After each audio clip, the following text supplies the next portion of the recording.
නිදුක් නිරෝගීව ජීවත් වෙමින් පළමුවෙන්ම ලක්වැසි සියලු දෙනාටම පිහිට ආශිර්වාදයෙන් ආරක්ෂාවෙන් රැකවරණයෙන් ලැබූ මේ සිංහල අලුත් අවුරුද්ද ඉතාමත් වේවා කියලා අපි ප්‍රාර්ථනා කරනවා.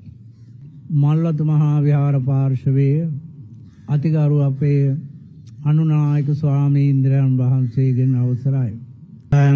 සරණං ගච්ඡාමි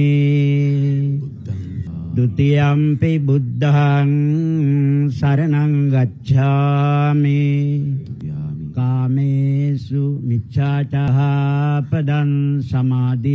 දැන් නැකත උදා වුණා. මුළු රට පුරා රතිඤ්ඤා නාදය ඇසෙද්දී ආදුකාරයන් මැද්දේ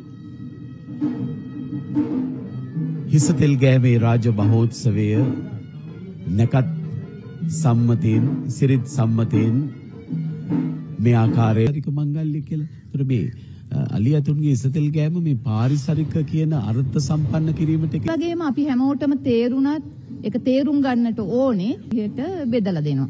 අන්න ඒ ඊටාම සංකීර්ණ බලා කොළපැහැ වස්ත්‍රාභරණයෙන් සැරසී හිසට කොහොමපත් මේ විදිහටයි සැරසිලා මේ වැඩේ කරන්න ඕනේ කියන එකේ තියෙන වටිනාකම